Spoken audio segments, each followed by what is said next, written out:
Hey guys, so welcome to What's Going On. So this is the sort of little update that I do, little channel update sort of thing every now and then, just to keep you guys in the loop of what's going on. So as most of you know, and if you've been watching recently, I've been doing the Italy Sunderland, which has basically a full scratch built interior. I'm building it onto a sort of diorama base, which is coming on quite slowly now. Just trying to get my head around how I need to do that at the minute. So there's gonna be another video out tomorrow night as the next part for that, of what's sort of happening with it, where I'm at with it as well. So I'll be working on a bit more of that tonight. So other things I've been working on as well, I've been doing another Lancaster. This is the state she's in at the minute. So she's all primed, ready for getting paint on there, or at least pre-shading, getting paint on. And this one is being painted as Ropey from 419 Squadron, which is this one at the top. And most people know Ropey as the Lancaster with the shark's mouths on all the engines around the radiator on the engine nacelle. So it's pretty cool sort of marking, because everyone knows that an aircraft with shark's teeth on it is just like cooler than everything else. So this is actually a Canadian built B10 Lancaster, but this is one of the earlier B10s. Most of the B10 Lancasters, you see where the turret position is there, that's got the FN50 turret on, I believe it's called. It's moved up to this position here, but with a Martin 250 CE turret, I believe it is, which it has 250 cal machine guns in there instead of the 303 Brownings. So she's all ready for paint on now. I think the other differences with the B10 as well is, you notice on the fuselage there's no windows on there. A lot of them were blanked over or never even fitted, and were just basically not there. And also on the starboard side as well, there is the air vent halfway down the fuselage as well. That part's not included with the airfix kit, but it does come with the revell kit though. And I've got a few of them in my stash, and I've got plenty of those parts sort of in my spares box, so it's quite useful having them. That's on there now. And the loadout I'm doing with this one, see inside there, basically it's the no ball loadout for carpet bombing of tactical targets, and strategic targets, sorry, which is a £4,000 cookie with up to 18 £500 MC or GP bombs in that one. And they're the short fin bombs, so they can kind of stack them in there a bit better. So that's that one.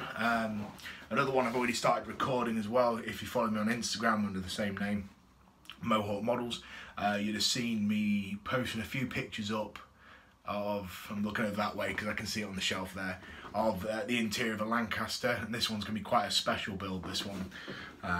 So far I've used a full Erdard photo etch pack on the inside, and with a bit more to go as well. I've got the coloured photo etch to add once it's done. A full CMK interior pack, and about half of a flight path, or DJ, I think it's DJ Parkin's interior pack as well. So there's quite a lot of interior detail on this one, since the Hasegawa one's a bit plain on the inside. It's got quite a bit missing.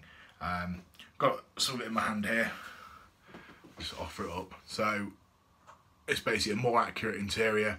There's a lot more on there, and same with the fuselage halves as well. It's the full sort of panelling inside there as well, which normally wouldn't be on the kit. And alongside doing that, a lot of the resin interior sort of panels you put on the walls has its own detail on there, which would be like the controls and dials and whatnot, and the flight engineers one from the pilot and that. Basically I've sanded them off, ready to fit the Erdard photo etch parts onto there as well. So that's pretty cool. And then this weekend I'm going to be doing the start of another build. I've got quite a lot going on. This is another one on it, but I want to get this ball rolling. It's going to be another build series, probably not filming quite like the way I do, rather updates on a regular basis. Every couple of days I'll just talk through what I've done, show what I've done, because there's going to be a hell of a lot of photo etch bending and resin parts and sanding and whatnot, which, while some people don't mind me watching me sand for 15 minutes at a time, some people get quite bored of it. So and this one is a 1/48 scale, which is pretty shocking for me because I'm normally the 72nd man. There is a pretty cool story behind this build and why I'm doing it. And alongside this build as well, I have the big head kit for it as well. So like I said, there can be a lot of photo etch, a lot of detail inside this one. And I'm just going to photograph it, film the inside of it and talk to you on a regular basis about it when I'm sort of working through it. But like I said, this has been, someone's requested that I build this for them. And I'm going to go in more into the story of that when I do sort of the intro to the build. I'm going to have a look at what I've got in terms of the parts. I'm going to lay them out on the desk, have a talk about, you know, what I'm going to do, because I'm not going to be using all the photo etch parts, as there's a resin detail kit with it as well, by Resin to Detail, and I'm going to be mix and matching between resin and photo etch detail depending on which part I see best fitting for it, and also just finding which is the most accurate as well. So like I said, tomorrow night there's going to be another update on the Artillery Sunderland build. I think it's going to be attaching the float to the bottom of the wing, attaching the wing to the aircraft as well, and I'll also do a little film, a little bit on the video of where I'm at with the diorama as well, as I've sort of sorted out the beach section on the side of it as well, and sort of smooth that in, so I'll just do a bit of a talk about that as well. Ropey's coming on nicely. She'll be on the next sort of what's going on update as well, when she's all painted up and whatnot, with the decals on, so you can see that, which I kind of I've always wanted to do Ropey, so it's been quite nice to have the opportunity to do it. The Hasegawa Lancaster that I'm doing, which I keep looking over there at it. The first video will be up once the Artillery Sunderland's done. As I said, I've got a load up ready to go already, so it's gonna be like quite thick and fast when that one comes out, and then I can focus on that once the Sunderland's done. And the updates are coming up for the B-17 starting off this weekend, with a bit of the history behind what I'm doing with this build and what's going to be happening with it, and sort of where my direction I want to go with that one as well. Other things, Airfix have announced a new kit for next year already. It's part of their 2019 sort of lineup. It's another Spitfire. I know some people have been quite excited about it. I think it's an FR16, or it's a slightly later war one. I think it's a clip wing version off the top of my head, I can't remember. But yeah, it's in 48 scale, so I may look at getting that now, not just doing 72nd. And yeah, I mean, it's pretty cool. I've seen some people in some circles and groups on Facebook and other places getting a bit salty about it, going, oh, you know, it's just another Spitfire. I guess from Airfix's perspective, they know that Spitfires are going to sell. They may have seen a gap in the market for that specific Spitfire in that scale, so that's why they've kind of targeted that one. But yeah, instead of getting too salty about it, people, I think you should be looking forward to it, because by the looks of things, it looks like it's going to be a good kit. Their new Tool 48 stuff's been pretty immense so far, looking at sort of the details that are coming up. And I know that we've got the Blenheim in 48th coming out later this year as well.